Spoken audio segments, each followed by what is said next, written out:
we can. So now I've got my powdered honey in there. I'm going to put my powdered peanut butter inside the jug as well.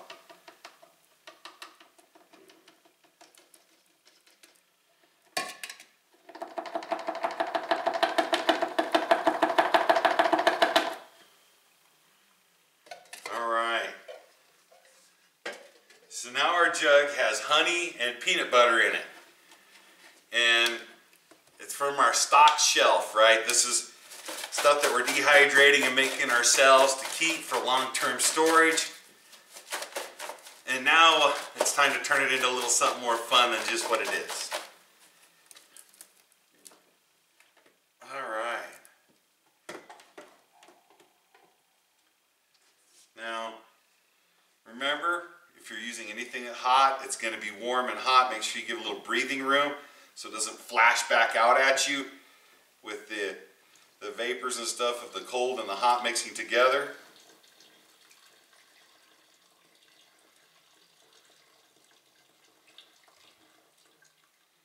This starts our first part with this.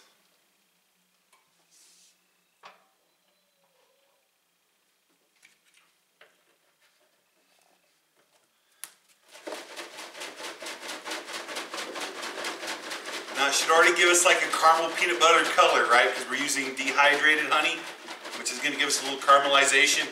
And the peanut butter, which is going to give us the peanut butter kind of yellowish brown texture and color that we're looking for. So this is, if you cook like Oriental food, this kind of looks like peanut sauce that you would use to doing some of your cooking there. Alright, so it looks like we've got it pretty good. We're going to go ahead and tap it off with the rest of the water.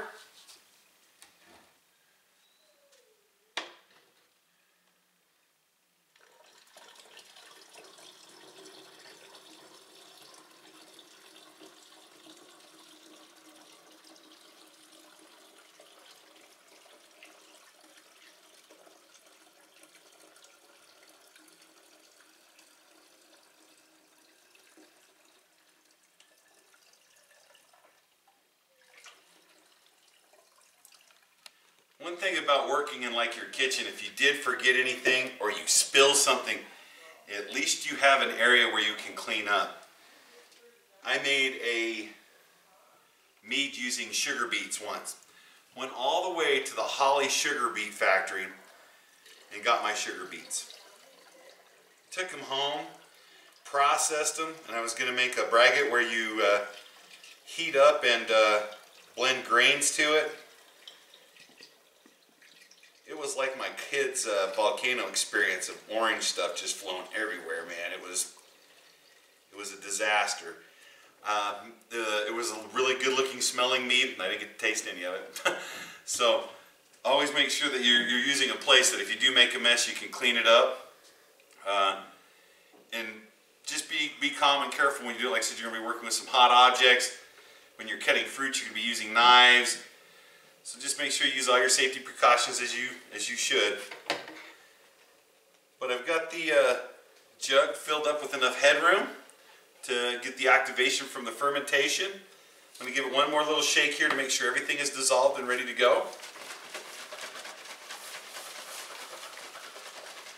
Adding the cool water like this and shaking it is going to cool down the temperature of the mead as well.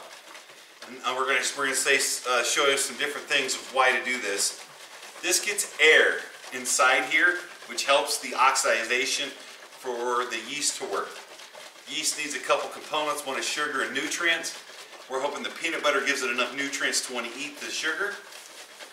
But we want to make sure the temperature is cool. A good time to pitch the yeast is usually 24 hours later after mixing it, unless you're using quick chilling apparatuses such as a wort chiller or icing, where you just dump the bottles into cold water or ice. Because you want the temperatures around 70 to about 67 degrees before you pitch your yeast.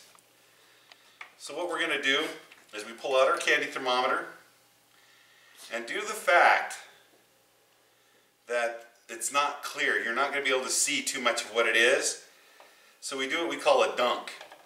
And you're going to put it in there and it's going to float because it's a candy thermometer. We're just going to let it sit for a little bit and it's going to get a cumulative temperature. You do a quick pull and do a quick reading. The object's to see if you're between that 67 and 70 degrees to pitch your yeast. The colder the temperature, the less active the yeast is. The warmer the temperature, it can get active until it gets about 75 degrees, and then what you're doing is you're going to cook and kill the yeast completely off. So those temperatures in between is what you're kind of looking for an active, good yeast source. So we might as well just get the temperatures there. So now we just do a quick pull. And we are at about 77 degrees. So we just need this to cool down a little bit. By this afternoon, we could probably throw the yeast. I could run it under some cold water, ice it, and get it down to that temperature, and start using the yeast at that time.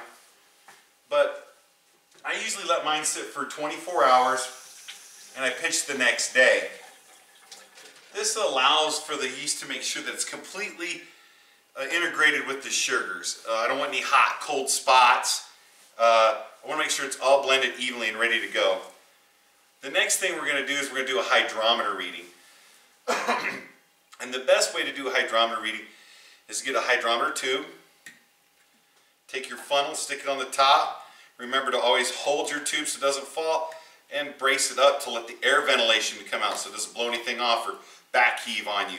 So holding it like this, a little bit of an angle, you're able to tilt it. And all I'm going to do is I'm going to just bring it down. I'm going to use the table to hold it because we don't want to spill it everywhere. I'm just going to get a little bit of the liquid inside the tube, so that way we can check to see what the potential alcohol reading is going to be.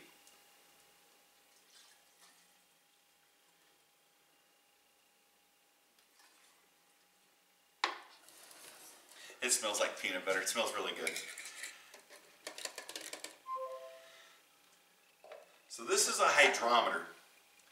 It comes with a calculation scale, and you can look up a lot up on the internet for different things. This one had a scale that came with it to kind of help you take it. It was from Brew Tapper. It comes with a triple scale marker, and this one's made for wines and beers. If you're using a distiller's one, it has a different increment of reading because you need more sugars and you're looking for lots of eating out of it. So basically what we're going to do is we're going to find what the scale is and then turn it and to see what the potential alcohol reading percentage is. So by dropping this in here, you're going to see that it floats. One thing is to do is when you put it in, they always tell you to spin it. What happens is that centrifugal force throws bubbles away from the reading and onto the side of the glass and doesn't keep the bubbles around where you're reading, so you can get a really good measurement. So what I'm looking at here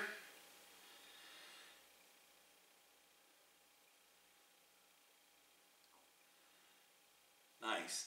This is reading at 1.078, which is going to give us the approximately the alcohol content.